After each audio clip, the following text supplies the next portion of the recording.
tidak mengenal Allah dalam hidupnya, itu adalah kafir. Ini Allah jelaskan dalam surat Bani Israil ayat 72 itu. Wa man kana fi hazil aqma fa huwa fil akhirati aqma wa adallu sabila. Barang siapa yang buta di dunia, aku pastikan dia buta di akhirat. Wa adallu sabila. Maka dia tersesat, kata Allah.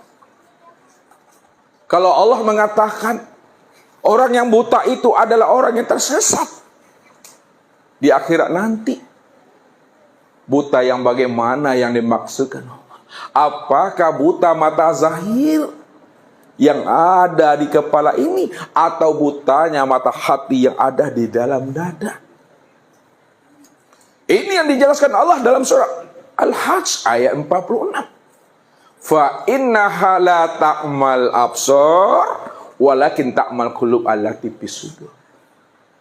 Sesungguhnya yang aku katakan buta itu, kata Allah, bukanlah buta mata zahirmu yang ada di kepala ini, bukan buta mata luar, tapi butanya mata hatimu yang ada di dalam rongga dadamu.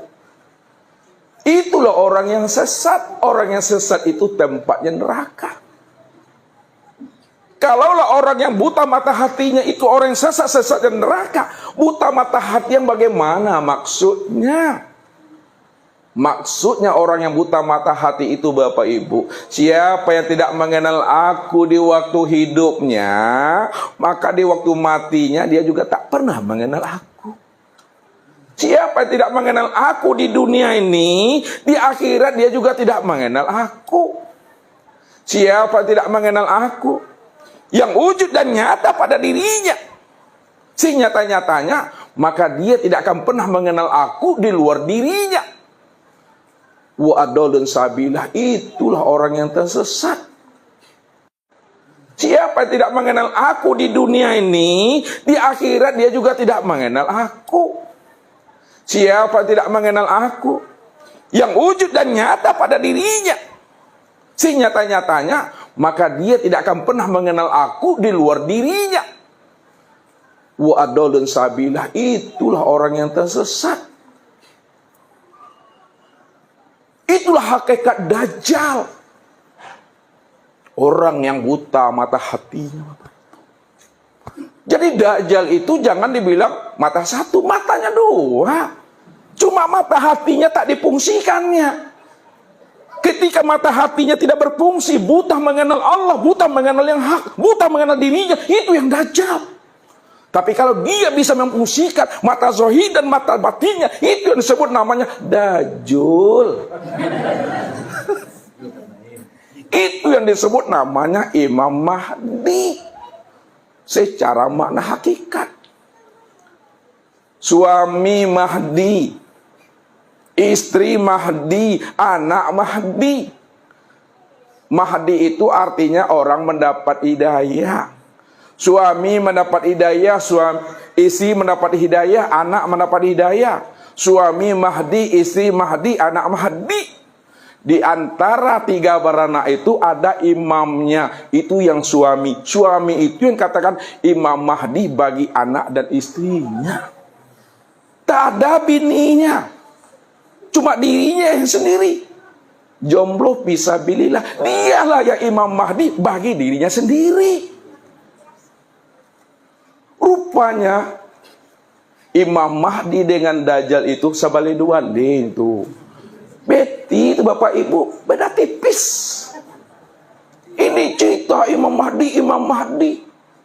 Imam Mahdi itu mau sampai puluh lah lewat, sampai puluh sampai satu anda Imam Mahdi lah dah.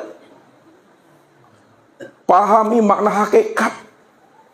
Matinya Bapak Ibu, kalau pahami Imam Mahdi secara syariat, tidak akan pernah bersobok-sobok Bapak Ibu. Imam Mahdi itu orang yang mendapat petunjuk, orang mendapat hidayah. Bapak Ibu mendapat petunjuk, mendapat hidayah, kenal dirinya, kenal Tuhannya, maka Bapak Ibu itu disebut Mahdi. Anak mendapat petunjuk, anak mendapat hidayah, maka anak itu disebut Mahdi.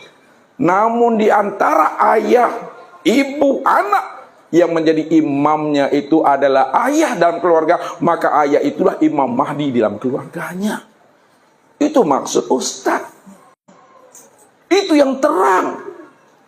Pandangan zohirnya, terang pula pandangan batinnya. Ketika dia sadar bahwa dirinya hakikatnya tidak ada, lalu siapa sebenarnya hakikat Imam Mahdi itu? Hakikat Imam Mahdi itu ya aku, kata Allah. Karena akulah sumber cahaya, akulah sumber petunjuk, akulah yang bisa memberikan hidayah dan petunjuk, kata Allah. Maka Imam Mahdi itu ya aku. Nyata sempurnanya pada diri insan, Bapak Ibu. Kebalikannya, orang yang tak mampu mengenal Tuhannya, tak mampu mengenal akan dirinya, itulah hakikat Dajjal itu. Mata satu itu yang sebenarnya, walaupun matanya ini zahir sempurna, tapi ketika dia tidak mampu memandang dirinya, siapa dirinya? Tak mampu dia memandang hakikat si amal dirinya, yaitu Allah. Itu Dajjal yang sempurna pada dirinya. Begitu memahaminya Bapak Ibu. Ya. Pandang secara hakikat, silau secara batiniah. Tahu kita yang sebenar-benarnya. Tapi kalau kita Bapak Ibu tidak memahami semakna secara hakikat, dibaca ciri-cirinya. Ciri-cirinya umur 40 tahun, lewat umurnya 40 tahun, 41 nak jadi Mamadi lah dah. Yang umurnya tu 40 aja, enggak boleh kurang dah. Kalau 39 lalu ledahnya mesti 40. Inilah sulit bagi Bapak Ibu untuk menerimanya. Akhirnya Imam Mahdi itu dalam pandang kita berarti tidak bertambah mudah taruhnya 40-an. Tapi pahami makna hakikat, ya, zahir dan batin. Imam Mahdi itu ya ada, Dajjal itu ya ada. Imam Mahdi turun nanti bersama Isa membunuh babi-babi. Apa itu kerajaan membunuh babi? Babi yang mana yang dibunuhnya Bapak Ibu? Bukan babi yang berkaki 4. Nggak ada namanya PBB dah, Persatuan Buruh Babi. Yang dibunuhnya oleh Imam Mahdi dengan Isa itu bukan babi yang berkaki 4, tapi babi yang berkaki 2. Babi yang berkaki 2 itu, itulah diri manusia yang memiliki sifat babi, congok, lobo, rakus, tamak. Itu yang dibunuhnya. Bukan babi yang di hutan tuh, nggak ada kerajonya, Pak. Hah? Dia nanti datang merobohkan tiang-tiang salib. Dibomnya tiang salib. Bukan itu Bapak Ibu. Dia datang ke muka bumi ini setelah dibunuh sifat babi yang ada di manusia, sifat tamak, rakus dan lobo itu dibunuhnya dan dirobohkannya lah tiang-tiang salib. Maksudnya tiang salib yang dirobohkannya itu adalah sifat kemusyrikan yang sudah berurat, berakar, tertanam di dalam hati. Itu yang dirobohkannya. Bukan yang salib bekerja itu Bapak Ibu, bangilah orang Nasrani.